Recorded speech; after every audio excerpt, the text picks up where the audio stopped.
It's that time of year again when high school students and their parents start touring colleges.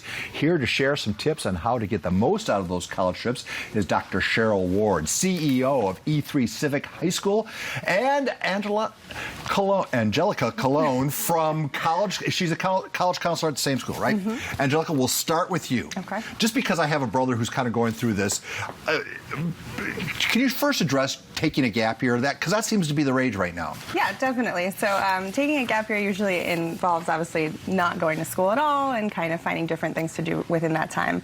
I will say that sometimes with the gap year, it does increase the chance that you don't go back to school. Some kids will get used to money if they are working during that gap year, get used to kind of making that and not having anything to put that towards.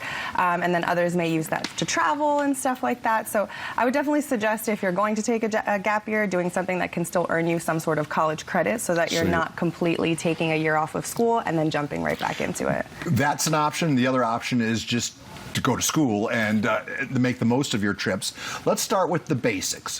How many schools should someone, a parent and kid, visit?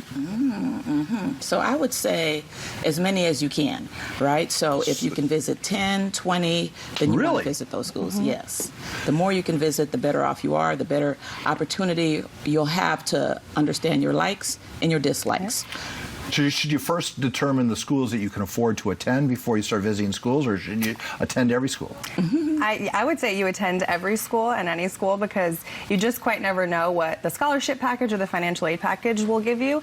But it's also just about getting to know the different campuses. So just like you wouldn't necessarily buy a house by just looking at the pictures on Zillow.com, it's the same thing with determining where you want to go to college. You're going to want to make sure that you're seeing different types, whether it's big or small, and then determining based off that which schools might be more realistic. So every campus has a tour for the kids. Sometimes the kids go off in one direction, the parents go off in another. You say, as a parent, you should go on both those tours, correct? Why is that important?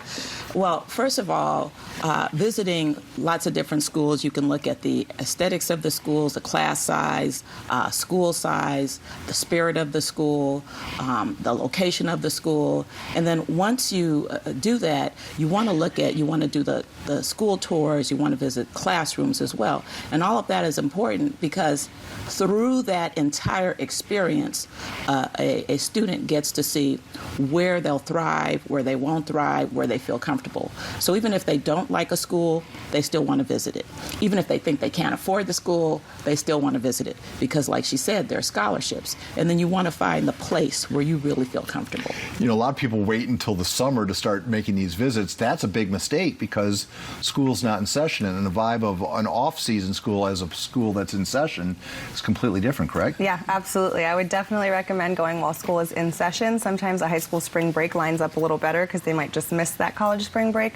But you're really just never going to get that kind of culture and vibe or diversity that happens right there on campus without the student body on campus. You can see the buildings, you can see the classrooms, but the students are what really makes each college come alive, and you're going to want to experience that. So what are the questions you want to pump into a kid's head so they make sure, he or she makes sure to ask them when they're on the tour or just walking around the campus?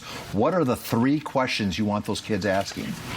So I would say you want to ask, you do want to know a little bit about class size, but you're going to ask questions about activities on campus. You're going to ask questions about the type of support you get from the campus.